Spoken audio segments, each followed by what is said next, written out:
All right. All right.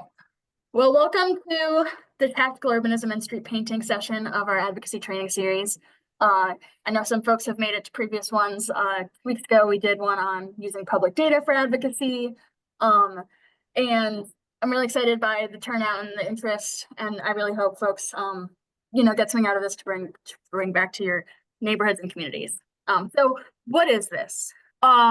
Tactical urbanism. I often like to refer to it as DIY complete streets. But the idea is they're short-term, low-cost, frequently resident installed projects that improve public spaces and streets. They are often like short-term demonstrations to show how different infrastructure and use of space will work or it won't work. It's helpful because sometimes residents can move more quickly than the city does, or they can focus on areas that the city might not be prioritizing. I think Bike Cleveland's approach this summer to our street painting and tactical urbanism program is really to target residential neighborhoods that need traffic calming but might not be on the high crash network, and places that the city's really focusing on and has resources to do. So these can be done on somewhat main roads, kind of depending on what your city allows. For example, in Cleveland, there was a project on Payne Avenue, but it is definitely easier to do on residential streets where volumes are low and you're not dealing with bus routes or truck traffic and all that type of stuff. And a study done by Bloomberg has shown that street painting improves safety, especially things that have a physical element to it, like these curb extensions in the bottom right corner. You can see how they kind of shorten the crossing distance for pedestrians and especially calm turning cars.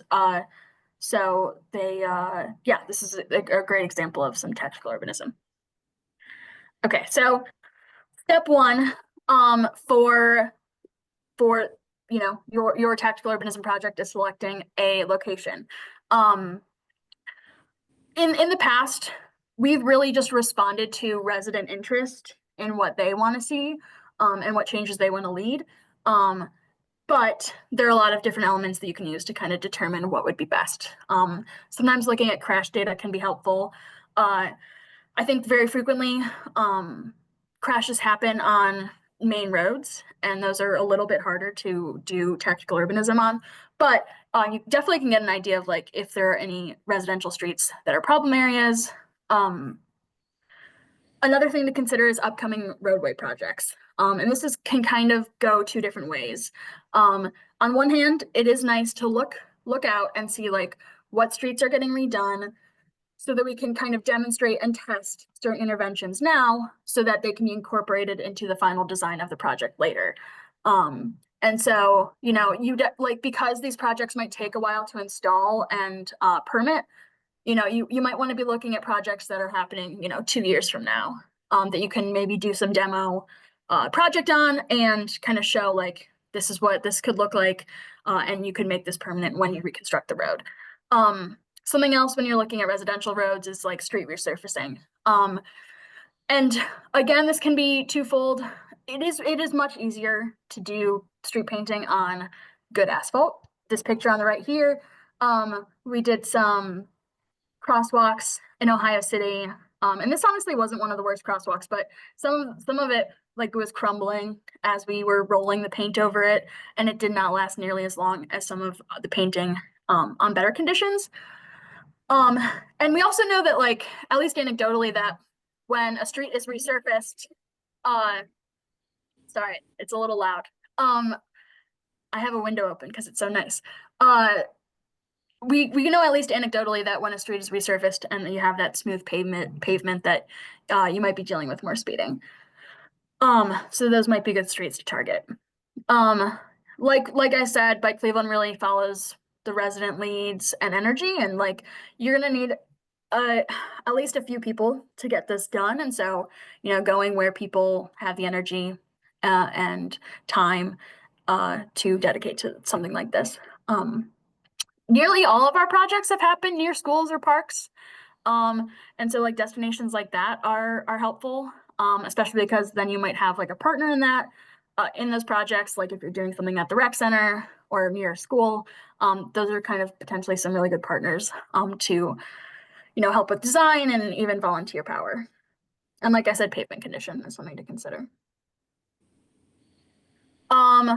Next, you're going to want to identify some solutions, and you don't have to be a traffic engineer to do this. You'll see some of the images I have submitted for these permits, and they are not, professional necessarily. A really great guide for this is the Tactical Urbanist Guide to Materials and Design, and other resources on our website if you look this up. And these slides will be made public.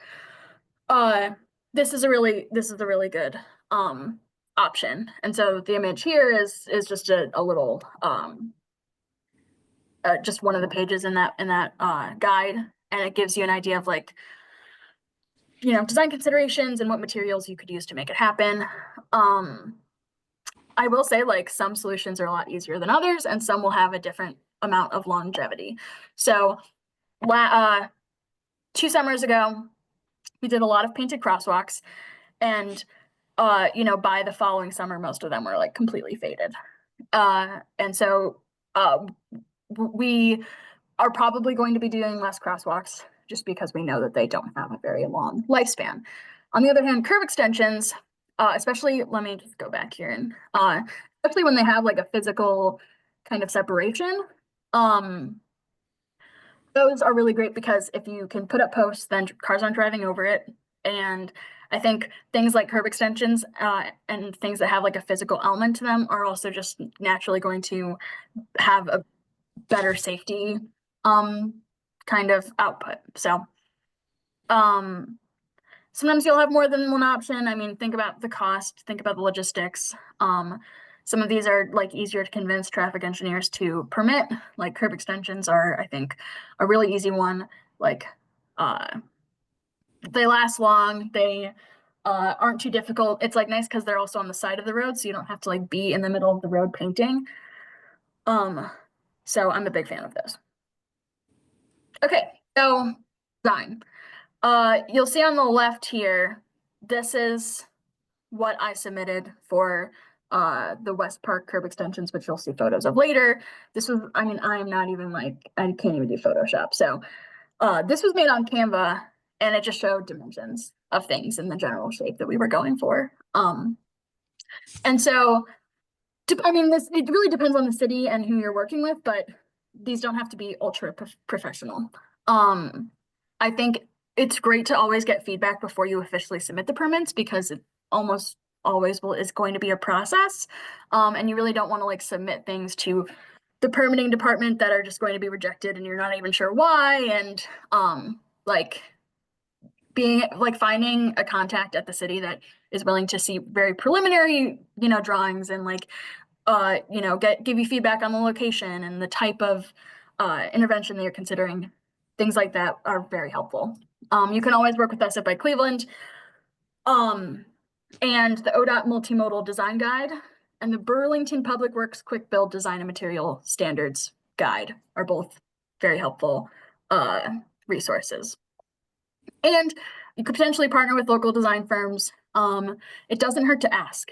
I can't guarantee that people are willing to give their time for free, but it doesn't hurt to ask, and can be super helpful. And then on the right here is another mock-up if you do have some Photoshop proficiency. This was made by an intern of ours that showed some temporary chicanes. Okay, funding. Good news. You can probably do this for almost no money, thanks to NOACA's Street Supplies program. So you see here on the right a general list of the types of things in their library, and they have most of what you need. So they have the paint and the rollers and the extension pulls and the cones and all of that. And so, theirs is their own process to get approved for this, but once you have a permit, you submit a simple memo to them, like kind of just saying what you're going to do with it, and they'll give you the supplies. So highly recommend looking into this. If you're in Cleveland, we've had success applying for Neighbor Up grants. If you're not in Cleveland and you have a community foundation, I think these often make good applications. Like considering some options for fiscal sponsors in your community. If you guys have like a community development uh, corporation or something similar, and of course, us if you're a Better Streets Committee or a chapter, we have some funds to support these projects. Community engagement. There is going to be some element of this in your in the process, and it kind of depends on the permit. We are in the process of getting changes to Cleveland's street painting permit. Councilman McCormick has agreed to, introduce changes because right now you have to get signatures from property owners within 200 feet of the site, which is very difficult in neighborhoods like Ohio City, where 75% of the housing is renter occupied. And the legislation calls for property owners. And then if you want to install anything physical, you have to get a notarized statement from the nearby property owner. It can be a lot of work. So we are currently working on trying to fix that, hopefully by summertime. But depending on what your city permits require, this can look a few different ways, and I'll talk a little bit about what we've done. So it might be signatures. It might be that you have to post signage at the location that you're planning to do painting at. They might require a public meeting or letters of support. I think it's very helpful if you have a blessing of a block club or a school or the nearby business. So like, for example, in West Park, our crosswalks were right near school, and after they faded, the school actually like just repainted the ones near them. I was near there today and they're still fresh and nice. And in the example of West 44th and Bridge or West 41st and Bridge, the curb extensions there in front of Mason's. Mason's staff volunteered their time and gave all the volunteers free ice cream. So there are little like partnerships that you can build to make these a little bit easier. Another thing you can do is do a super short-term demo day with washable paint or chalk. I'll have some pictures of an example of that. And I'll say always let elected officials know in advance, like well in advance, so that they're not hearing it once you've submitted the permits and they're like, no one talked to me. Getting them notified in advance is helpful. Okay, this is an example of a talk day we did in West Park before installing the final project, where in the bottom left here, you see we kind of tried to draw out the curb extensions and then had kids, chalking the crosswalks in the street, lots of parents around to supervise. And the cones to kind of represent how much we would really narrow this intersection. And this was super fun. The kids wrote really sweet like messages in the crosswalk, like let us play, and like one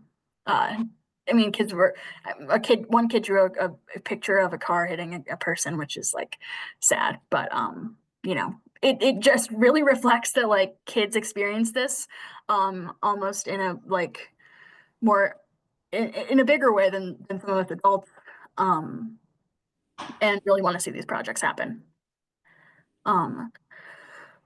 So permits, like I said, try to have your application reviewed before you formally submit it to get some feedback. In Cleveland, you need 3 different permits to do this: a decorative street painting license, a streetscape amenities permit if you're doing something physical, like plastic bollards, and then a temporary occupancy permit, which relates to just like a day of installation being allowed to be in the roadway. In my experience, these permits are not super complicated, especially if you've kind of provided your design and materials and general plan to a staff person beforehand. The application itself is really just like name, location, brief description of what you're trying to do. It's not super extensive, at least in Cleveland. I would say plan for at least a 2-month turnaround for these and be prepared to be consistently following up. You don't want your email to fall into the abyss or for you to end up at the bottom of someone's to-do list. So, planning that, every week or 2 weeks, I'm going to be emailing this person asking how it's going can really help speed up the process. I've been doing some research too about these permits and trying to get Cleveland's changed, and found that like some cities allow this to happen without really having any formal permits for the specific type of thing. They just might require the occupancy permit that allows you to work in the roadway, and some like administrative approval of what you're doing. So, just if you are in a city that doesn't have a formal program like Cleveland does, that doesn't mean your city won't allow it to happen. And finally, the permits will probably require liability insurance, which can be a real hurdle for especially like nonprofits like block clubs and things like that. So partner organizations are great. Community development corporations typically carry this kind of insurance, but Cleveland does. And there are other organizations that could be good partners for just providing that insurance. Okay, installation. This is by no means a comprehensive list. We're gonna look at a few projects that we've done, and I'm gonna walk you through how we did it. But just some general thoughts. You're gonna clean the space ahead of time. When we first started doing this, we went to the location like 2 days before to sweep, and even like put water and soap down and like scrub it. And that probably wasn't necessary. Once we started using Jacob's leaf blower, that really streamlined the process, and we just kind of blew the debris out of the crosswalk super easy. And more frequently than I expected, there were like weeds and stuff kind of growing out of, especially like where the pavement meets the curb. So there was some weeding involved. But you're gonna want to at least have, you're not gonna be able to get it clean, but at least try to get, debris out of the way. You're gonna work on one side of the road at a time, and I'm gonna show you how we did that. You're gonna want high-vis vests, permits on hand when you're out there. If you're painting somewhere on the roadway where cars might be parked, you're gonna want to post some no parking signs ahead of time. And even then, people don't listen to those, but at least take some precautions. Painter's tape was our best friend through this process, and stencils are even better. And then hiring professionals is an option, but it's expensive, and I'll show an example of a group that hired some professional painters.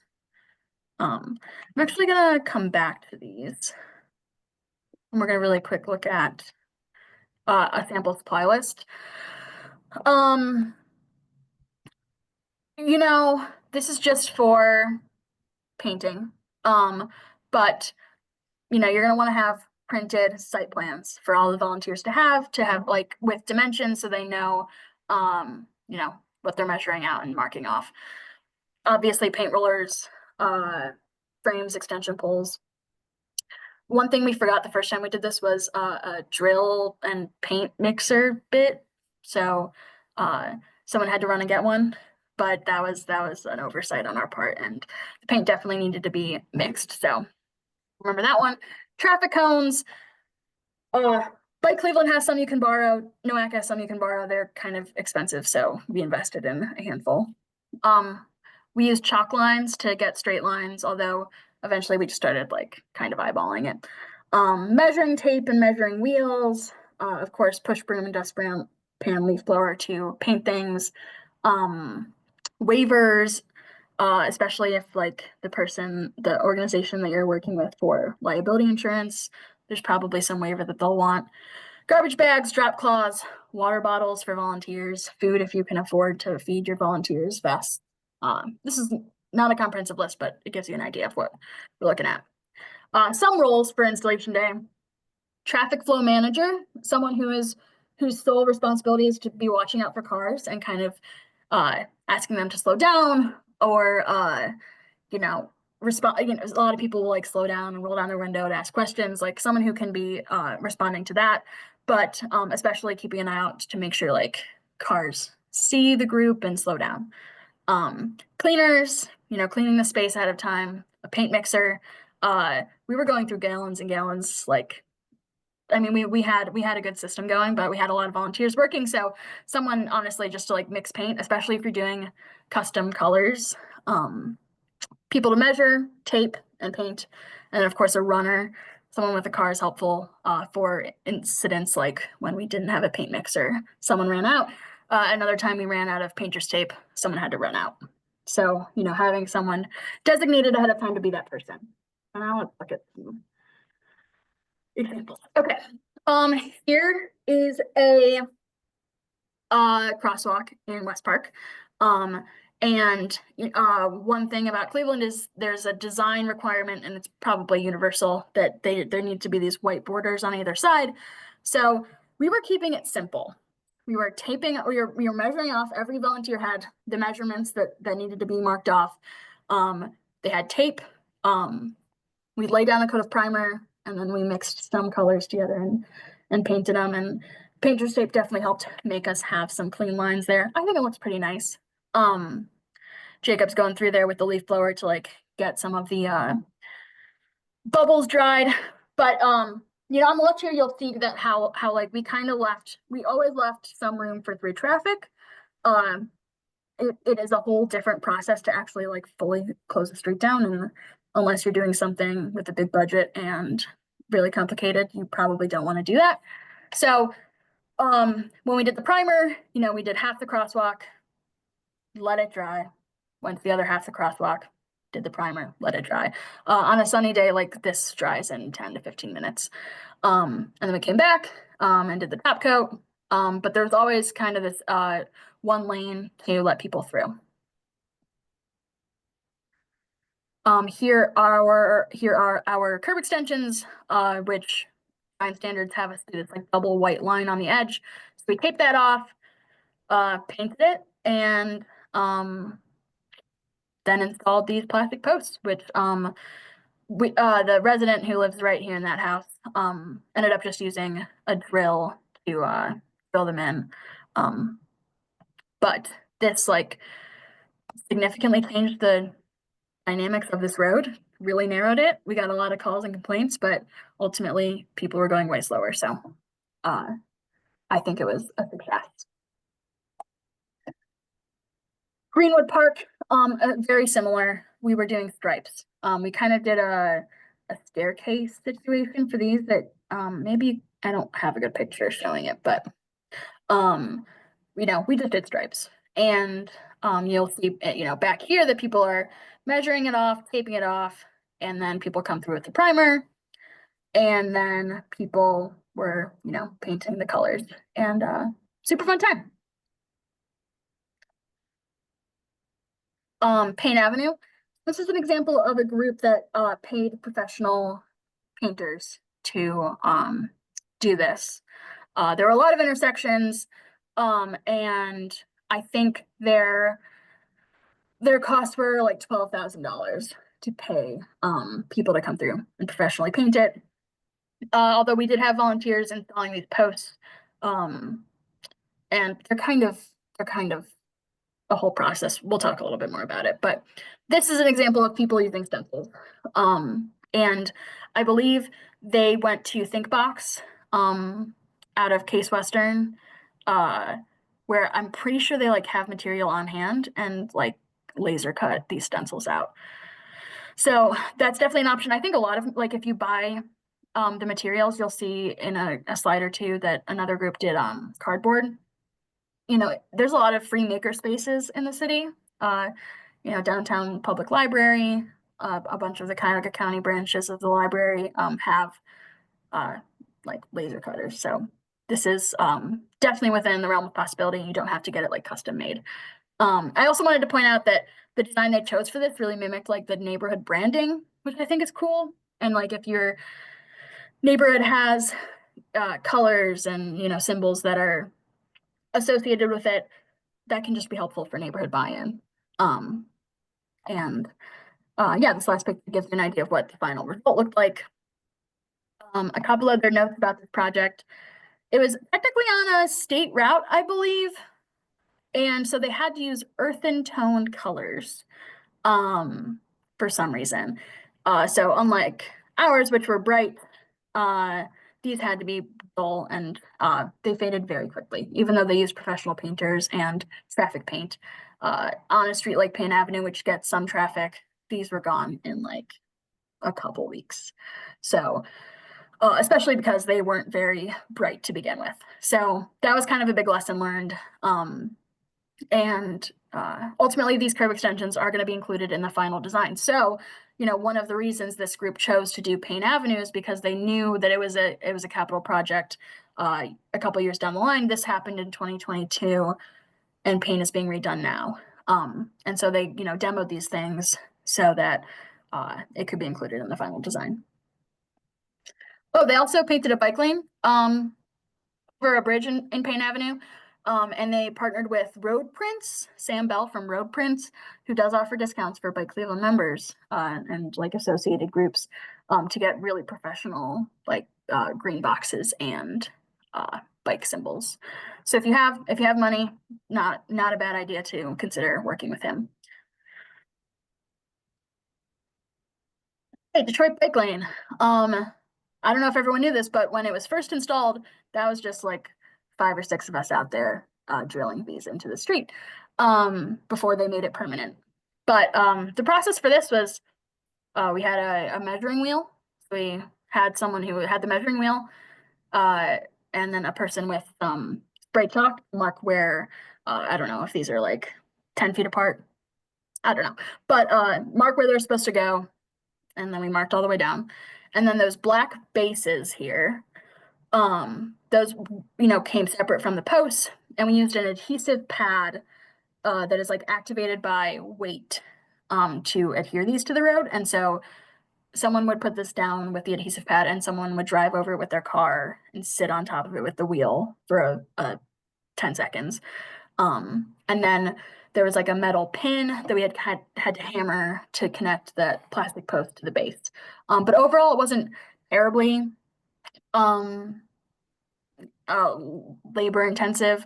It wasn't super easy, but especially with the adhesive pad, it can go a couple different ways. We tried this again in like, I want to say late September, early October, and it was like too cold the pavement was too cold, and like the adhesion just wouldn't work. They would come up instantly, and so sometimes using a drill is a better option. Okay, this is a project in Slavic Village. Painted curb extensions, no physical elements, and they used stencils, like I mentioned. They used cardboard. And Nowak also has a paint sprayer, so it was someone owned a truck, they put the paint sprayer on the back, and they went through and just, after they did the base coat, went through with the paint sprayer and the stencils, and again, not terribly labor intensive. Not to undersell the amount of work this takes, because it is a good amount of work. But again, like, this is a really great project for engagement, and like if you have volunteers that want to do something and you like have some like hunger for a change on the streets, this is a great option, and it also can be really leveraged. So write a press release, like get some media there when you're installing, include decision makers in the installation. For some of us, it's election season, so these folks want to be seen out and about. So sending some invites to some city administrators or elected officials to help install it can be a good photo op for them. Can also make them see what it's like working in the roadway and kind of getting an idea of what this takes. Get a lot of photos. You could leave behind signage, especially if it's related to like a campaign. Like if you're choosing a project that is getting reconstructed, you could leave signage behind that says like, if you like this, email this person, or take our survey. And if it gets good feedback, then you can send it to decision makers. Those are all options. And then finally, programming around these projects. So for example, we've partnered with Slow Roll to make sure that their community bike rides pass these projects. And even if we don't get to like talk to people about it, the visibility really helps. It just like a lot of people don't know this is an option. So getting the word out there about, the power people have to make changes. Yeah. So that is my presentation. but I'm happy to chit chat. Any questions anyone have?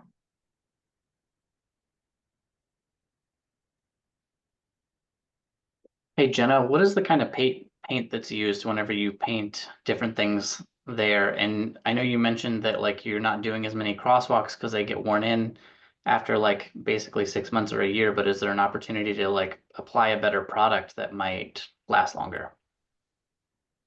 Very good question. So Noaka's free paint is pretty short term. If no one's driving over it, I think it can last a year plus. If you're doing crosswalks, it's only going to be maybe a couple months. We bought traffic paint from a company called Axle, and it was like like it was. I mean, they had contracts with cities. Like this was paint that was used on roadways, but it still faded pretty quickly. And after the Paint Avenue project and some of these other projects, we had conversations with other cities that were dealing with the same thing, trying to find solutions. Like there are top coats, but then it's like extra slippery, and there's like some accessibility concerns around that. Some people have like mixed sand into the paint, which gives it some grit and makes it last longer. I haven't done this or seen results on that. But I don't know, like even our painted bike lanes like don't like they have to paint them every year uh in the city if they're not thermoplastic. Thermoplastic that has like a 5-year lifespan but is super expensive and doesn't necessarily come in like pretty colors. So yeah, crosswalks are tough.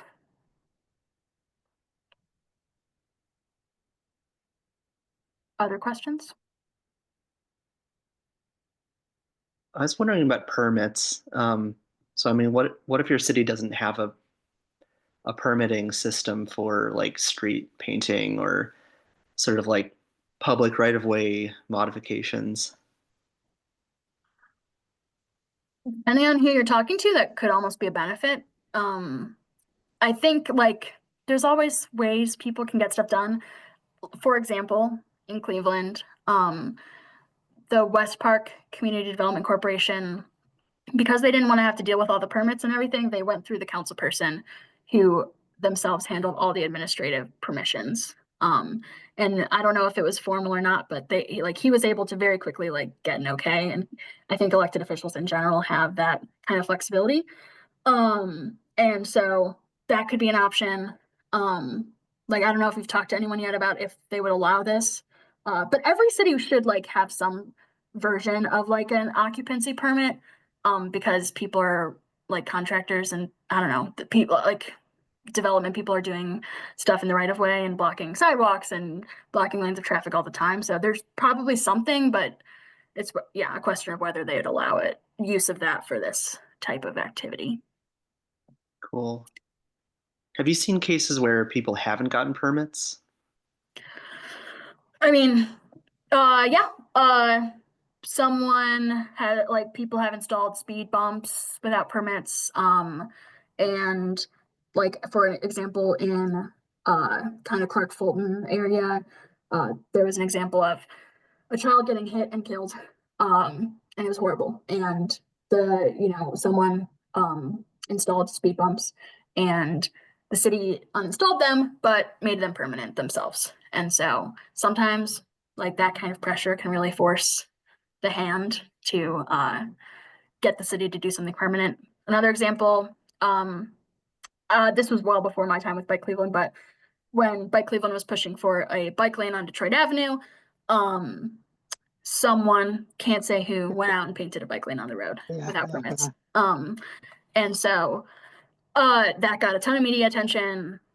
Yeah. Um, you know, if you look up LA Crosswalk Painters, I can't remember what their official name is, but that's a group of residents that go out and unpermitted paint just like ladder style white crosswalks where crosswalks aren't painted. Um, and can't endorse this because you could get in trouble, and I think people have been fined for this kind of thing, but yeah. Cool. Thanks.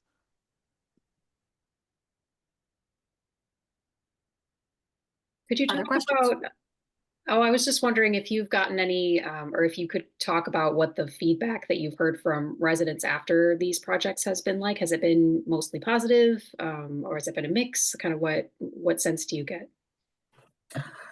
Yeah. I think one of the inherent problems with public input and comment is that people that don't like it are going to make time to like give feedback, and people that are either okay with it or kind of like it passively are like gonna just be like, okay, cool, like I don't need to like add anything to this. And so, I think the example of the West Park CDC they installed like a park plaza in like a really big intersection and took up a big amount of right of way, completely changed the intersection and made like a public hangout place right near Five Points Coffee Shop. And they had public meetings after that, and residents were very against it. And but when they were there on site, people in the neighborhood were coming by and saying, "Oh my God, this is great. We're loving this." And so, and those were often people with kids, and pushing strollers along and can't necessarily make it to a 6 p.m. Weeknight meeting. So I think being prepared for negative feedback is important.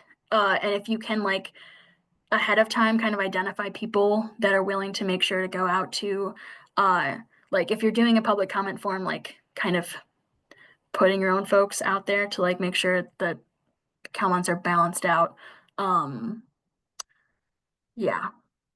But lots of positive feedback too. A lot of it like more so anecdotal of like when people are out on the street, and those who are like kind of experiencing it as a pedestrian or cyclist. Like Matt in West Park, the curb extensions near the school, like when he was out there playing with his kids, people would pull up in their car and like roll down the window and be like, "This looks great. Like I feel better sending my kids out here," that kind of thing. But they're not necessarily filling out the public feedback form, to say those things. And so I think, considering like if you can kind of hang out near the project afterwards, to get feedback in real time with people that are kind of experiencing it, that could maybe be a good way to get more positive, accurate feedback. Thank you. Yeah, that makes sense that you would want to kind of meet people where they are when it comes to gathering feedback. Yeah.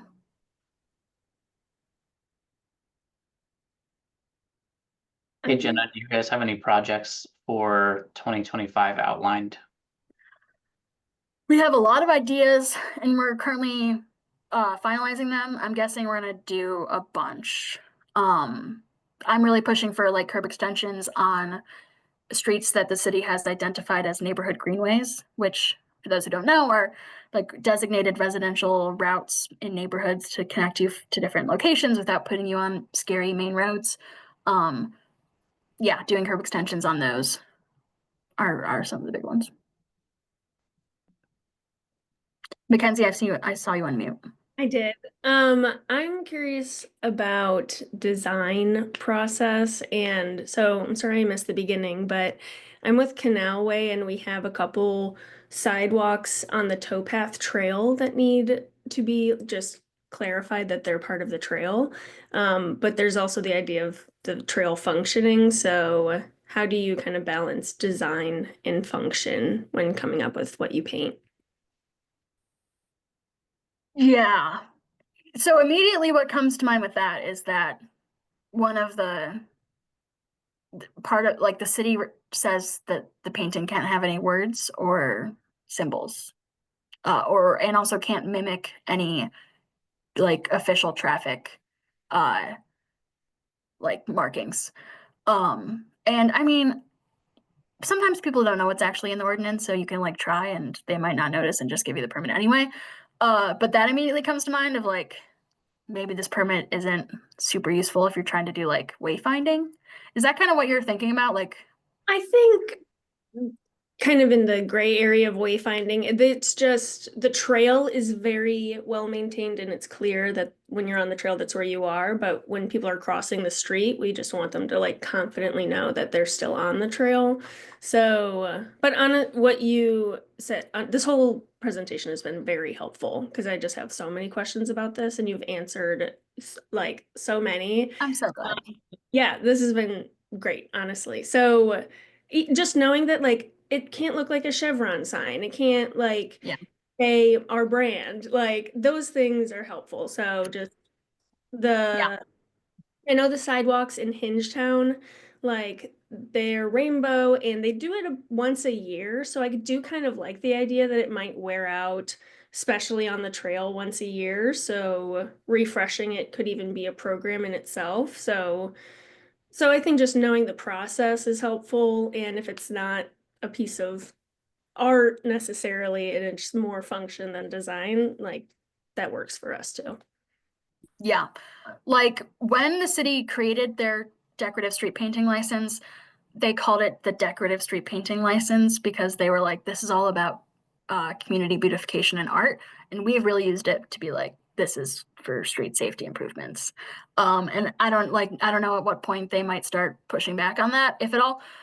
But I think, you know, one of the issues with the permit is that it doesn't allow for words or symbols or anything like that. When that would be like functionally better and I think serve a good purpose. But yeah.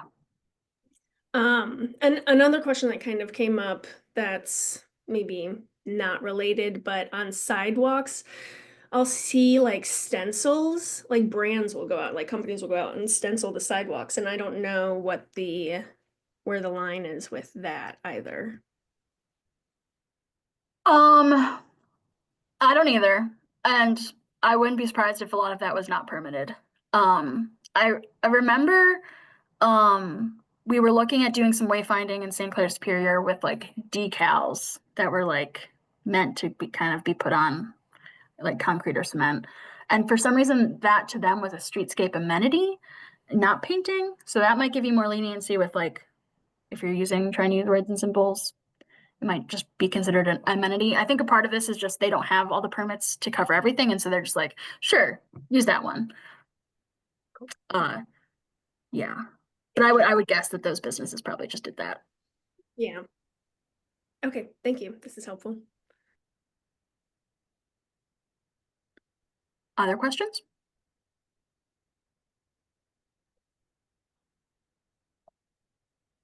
Okay. Well, I'm always here. Jenna@bikecleveland.org for questions. Oh, yep, Mary. Thanks, Jenna. Just sliding in here real quick to say you mentioned projects you folks have in mind.